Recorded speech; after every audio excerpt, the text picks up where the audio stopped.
Bom, vamos para a terceira parte.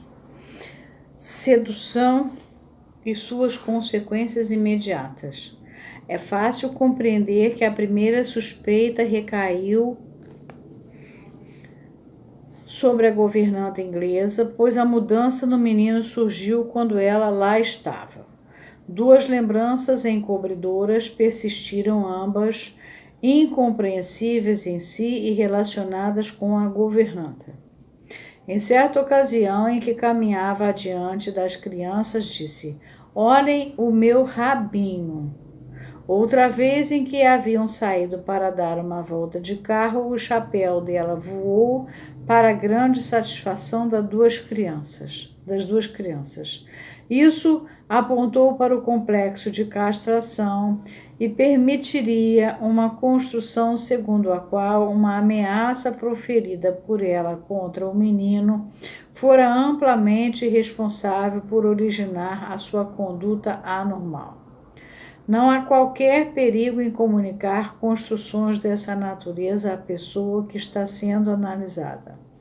Elas não prejudicam a análise, mesmo se são equivocadas, mas ao mesmo tempo não são colocadas a não ser que haja alguma perspectiva de alcançar uma aproximação da verdade por meio delas. Freud penetrou no assunto em maior extensão em seu artigo Construções em Análise, particularmente na seção 2. Freud, nessa época, sugeria esse tipo de coisa. Você dizia uma coisa mesmo que não fosse talvez a... Hoje, atualmente, 2019, depois de passar por Lacan, por todas as contribuições dos discípulos de Lacan, e vivências dentro dos congressos, etc., a gente toma muito cuidado, porque o que tem que vir à tona é o sujeito inconsciente. Mas aqui vocês têm que entender que Freud estava numa outra época, ainda fazendo pesquisa e considerava certas coisas. Nós hoje não botamos o de nós na criatura. Nós deixamos que ela traga o que é dele. O primeiro efeito dessa suposição foi o aparecimento de alguns sonhos, os quais não foi possível interpretar completamente, mas que pareciam todos concentrar-se ao redor do mesmo material. Pelo que se podia compreender deles, diziam a respeito a ações agressivas por parte do menino contra sua irmã ou contra a governanta, com enérgicas reprovações e castigos por causa dessas ações. Era como se,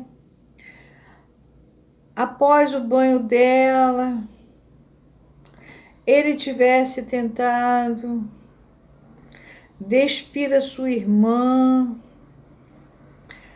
arrancando-lhe as roupas, os véus e assim por diante.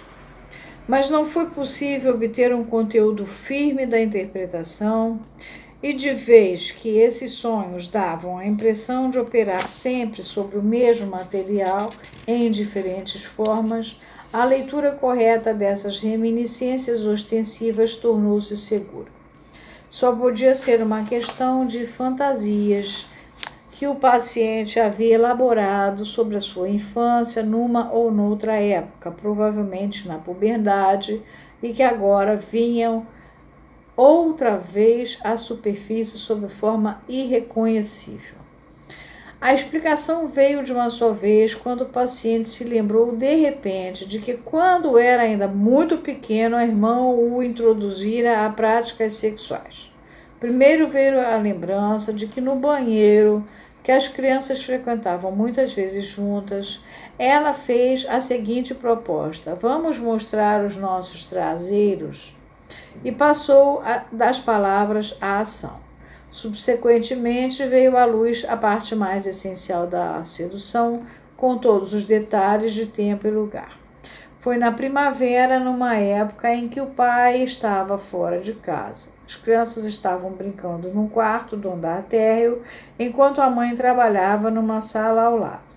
A irmã havia lhe pegado o pênis e brincava com ele, ao mesmo tempo em que ele contava histórias incompreensíveis sobre a babá à guisa de explicação. A babá, dizia ela, costumava fazer o mesmo com toda a espécie de gente, por exemplo, com um jardineiro. Ela mantinha-lhe a cabeça em pé e então pegava-lhe nos genitais. Aí, então, estava a explicação das fantasias cuja existência já havíamos adivinhado. Destinavam-se a apagar a lembrança de um evento que mais tarde apareceu ofensivo à autoestima masculina do paciente e atingiram o objetivo colocando uma inversão imaginária e desejável em lugar da verdade histórica. De acordo com essas fantasias, não era ele que havia desempenhado um papel passivo em relação à irmã, mas, pelo contrário, fora agressivo, tentara vê-la despida, fora rejeitado e punido e iniciara, por essa razão, um comportamento colérico do qual a tradição familiar tanto falava. Era também apropriado incluir a governanta nessa composição imaginativa, já que a principal responsabilidade pelos seus acessos de ira foi a ela atribuída pela mãe e pela avó. Essas fantasias, portanto, correspondiam exatamente às lendas por meio das quais uma nação que se tornou grande e orgulhosa tenta esconder a insignificância e o fracasso de seus primórdios. Nota: ver a exposição mais longa sobre o assunto no estudo que Freud faz de Leonardo, o próprio da Vinci, no início do capítulo 2, em 1910. A governanta pode, com efeito, ter sido apenas uma participação muito remota na sedução e em suas consequências. As cenas com a irmã tiveram lugar no início do mesmo ano, em que, no auge do verão, a inglesa chegou para tomar o lugar dos pais ausentes. A hostilidade do menino para com a governanta veio à tona, entretanto, por outra via. Ao abusar da babá e maldizê-la como bruxa, ele estava seguindo, aos seus olhos, os passos da irmã, que lhe contara primeiro histórias tão monstruosas sobre a babá. E, desse modo, ela deu-lhe oportunidade de expressar abertamente contra ela própria a aversão que, como ouviremos, ela havia desenvolvido contra a irmã como resultado da sua sedução.